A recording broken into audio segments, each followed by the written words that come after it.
যারা গ্রাউন্ডে কাজ করেছিল তাদের বিচারের জন্য আজকে এই মামলাটা ছিল। সেই মামলাতে আজকে আদালত যেটা বলেছেন যে এই অপরাধীদের বিরুদ্ধে অপরাধ প্রমাণ হয়েছে, তারা ক্রাইম সেকশন সীমানি করেছেন, সেটা প্রমাণিত হয়েছে। সাজা দেওয়ার ব্যাপারে তিনজনকে মৃত্যুদণ্ড দিয়েছেন DMP commissioner Habibur Rahman Habib, additional commissioner Sudip Kumar Chakraborty এবং এডিসি শাহ আলম মোহাম্মদ আখতারুল ইসলাম, এই তিনজনকে মৃত্যুদণ্ড দিয়েছেন।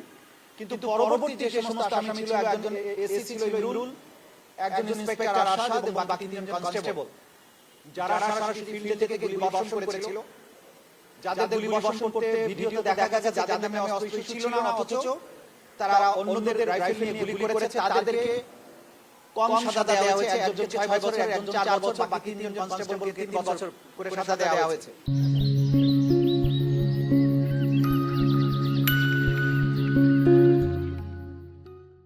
এই সাজা আমরা মনে করি আদালতে যখন তাদের অফেন্স প্রমাণিত হয়েছে, ক্রাইম সেকশন হিউম্যানিটি প্রমাণিত হয়েছে, ওয়াইড স্প্রেড এবং সিস্টেম্যাটিক অ্যাটাক প্রমাণিত হয়েছে এবং এই আসামিরা তারা প্রকাশ্যে গুলি করেছিল সেটা প্রমাণিত হয়েছে। এরপরে তাদেরকে যে সাজা দেওয়া হয়েছে আমরা মনে করি এটা ন্যায়সঙ্গত হয়নি।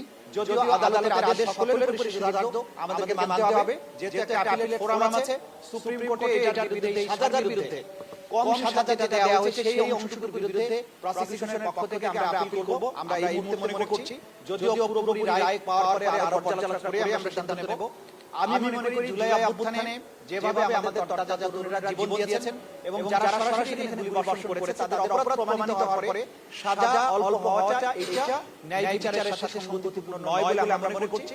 সে কারণে আমরা মনে করছি এটা আপিল করা প্রয়োজন, আমরা আপিল করব।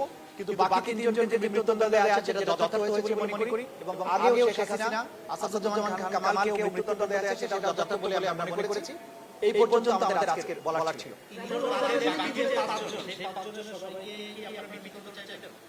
আমরা প্রত্যেককে মৃত্যুদণ্ডই চাইবো, কারণ হচ্ছে এই অপরাধের সাথে সম্পৃক্ত ছিল, এটা কোনো সাধারণ মার্ডার নয়। আমরা বারবার যেটা বলার চেষ্টা করছি যে মার্ডারের ক্ষেত্রে প্রমাণ করতে হবে কার গুলি থেকে মারা গেছে। কিন্তু ক্রাইম সেকশন হিউম্যানিটি হাজার হাজার রাউন্ড বুলেট নিক্ষিপ্ত হয়েছে, শত শত হাজার হাজার মানুষ আহত হয়েছে, হাজারো মানুষ শহীদ হয়েছে, 1400 শহীদ হয়েছে। সেখানে কার গুলিতে মারা গিয়েছে সেটা প্রমাণ করা ক্রাইম সেকশন হিউম্যানিটির ক্ষেত্রে প্রয়োজন নেই এবং সেটা প্রমাণিত না হওয়ার কারণে কেউ সাজা থেকে রেহাই পেতে পারে না। এটা হচ্ছে আইনি বিধান, ইন্টারন্যাশনালি রিকগনাইজড প্রিন্সিপল। সুতরাং সেই জায়গায় সেন্টেন্সিং এর ক্ষেত্রে যেটা হয়েছে সেটাকে আমরা মনে করছি এটা ইন্টারন্যাশনাল স্ট্যান্ডার্ডের সাথে যাচ্ছে না। সে কারণে আমরা আপিল করব। কিন্তু তাদের অপরাধ যে প্রমাণিত হয়েছে এবং এই অপরাধটা ক্রাইম সেকশন হিউম্যানিটি, এই প্রসঙ্গে আদালত যে অবজারভেশন দিয়েছেন সেটা সঠিক আছে। শুধুমাত্র সেন্টেন্সিং এর ব্যাপারটাতে আমরা মনে করি এইটুকু সুপ্রিম কোর্টে অবশ্যই এটা যাওয়া উচিত এবং সেখান থেকে এটা সেটেল হওয়া উচিত যে সেন্টেন্সিং সরাসরি বর্ষণের পরে তাদেরকে এই সেন্টেন্সিং থাকা উচিত।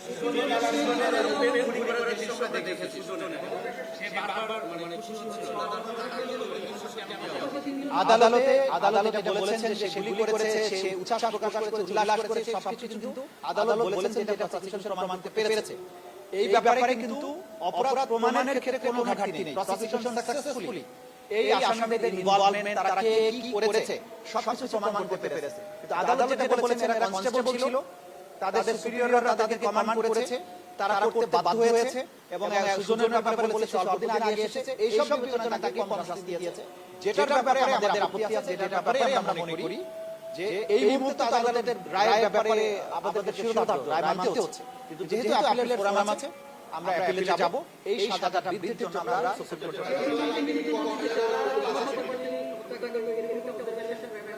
বুঝে নেই আপনার কথা।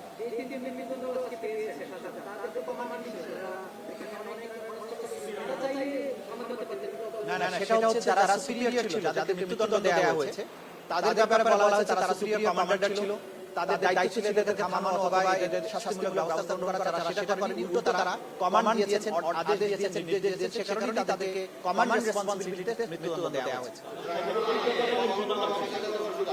ট্রাইব্যুনালের আইনে যেটা বলা হয়েছে যে ট্রাইব্যুনাল অপরাধ প্রমাণ হলে আসামিদেরকে মৃত্যুদণ্ড অথবা অন্য কোনো সাজা দিতে পারবেন। সুতরাং প্রথম শব্দটা ছিল মৃত্যুদণ্ড, অন্য কোনো সাজা প্রপোর্শনেট টু দি তাদের গ্র্যাভিটি অফ দি অফেন্স এটা বিবেচনা করে অন্য সাজা ট্রাইব্যুনাল অবশ্যই দিতে পারবেন, কিন্তু বিবেচ্য বিষয় হচ্ছে যে যাদের অপরাধ প্রমাণিত হয়েছে তাদের অপরাধের যে গ্র্যাভিটি তার প্রপোর্শন অনুযায়ী যথার্থ হলো কিনা সেটাই বিবেচ্য বিষয়। আমরা সেই জায়গাটাতে বলছি যে গ্র্যাভিটি অনুযায়ী এটা প্রপোর্শন হয়নি, সে কারণে আপিলের কথাটা আমরা ভাবছি। না, সেগুলো তো আমরা বলেছি, আদালত নির্দেশ দিয়েছেন। আচ্ছা, যে তিনজনের বিরুদ্ধে মৃত্যুদণ্ড দেওয়া হয়েছে তাদের যত সম্পদ আছে সেগুলো রাষ্ট্রের অনুকূলে বাজেয়াপ্ত করার জন্য নির্দেশ দেওয়া হয়েছে। আর বাকিটা এই বাজেয়াপ্তকৃত সম্পদ কাদেরকে দেওয়া হবে সেই ব্যাপারটা পূর্ণাঙ্গ রায় পেলে আমরা বুঝতে পারবো যে সেখানে কি ধরনের অবজেকশন আছে।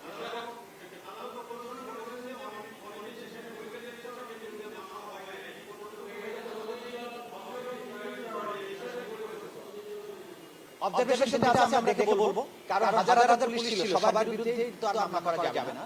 ক্রাইম সাইন্স ইউনিটিতে আমরা দেখেছি যে সবচেয়ে যারা বেশি অ্যাট্রোসিয়াস কাজ করেছে, যারা কমান্ড দিয়েছে, অনেকে নিষ্ক্রিয় দাঁড়িয়ে ছিল, তারা হয়তো এই গ্রুপের মেম্বার ছিল, কিন্তু সবাইকে মামলায় আসামি করাটা হয়তো যুক্তিসঙ্গত না, এটা মনে করেছে প্রসিকিউশন। সে কারণে সবাই সেখানে দাঁড়িয়ে থাকলেও সবাইকে আসামি করা হয়নি। শুধুমাত্র যারা সরাসরি আগ্নেয়াস্ত্র দিয়ে হত্যাকাণ্ডে অংশ নিয়েছিল তাদের বিরুদ্ধেই ফরমাল চার্জ করা হয়েছে, তদন্ত রিপোর্ট দাখিল করা হয়েছে।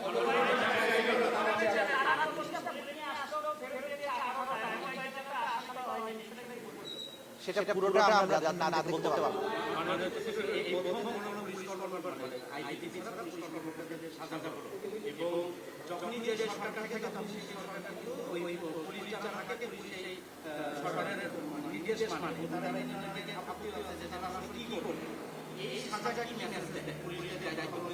এই মেসেজটা হচ্ছে সবাইকে আইন মানতে হবে, কেউ আইনের ঊর্ধ্বে নয়। কোন বেআইনি কমান্ড মানতে রাষ্ট্রের কোনো কর্মকর্তা কর্মচারী বাধ্য নয়। প্রত্যেক কর্মকর্তা কর্মচারীকে আইন অনুযায়ী আচরণ করতে হবে। ঊর্ধ্বতন কর্তৃপক্ষ যদি আপনাকে বেআইনি কাজ করতে নির্দেশ দেয়, আপনি সেটা অমান্য করবেন, কারণ সেটি মানতে আপনি বাধ্য নন। এটাই হচ্ছে আইনের মেসেজ, আদালতের রায়ের মাধ্যমে এই মেসেজ। সুতরাং কেউ চাকরি প্রমোশনের লোভে ঊর্ধ্বতন কর্মকর্তার অন্যায় আদেশ পালন করে যদি কোনো অপরাধ করেন, তিনি ছাড় পাবেন না, তাকে অবশ্যই বিচারের মুখোমুখি দাঁড়াতে হবে। আদালতের রায়টা হচ্ছে সেই মেসেজ।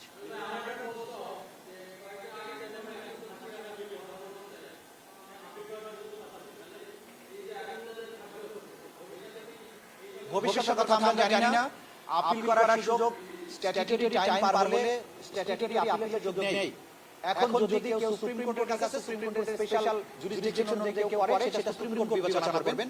আইনে সাধারণত যেভাবে বলা আছে, আইন অনুযায়ী 30 দিন অতিক্রান্ত হওয়ার পরে আপিলের সুযোগ নেই। That's it. সব বিষয়ে প্রশ্ন আজকে জবাব দেওয়া যাবে না, আজকে ফাইনাল। Thank you.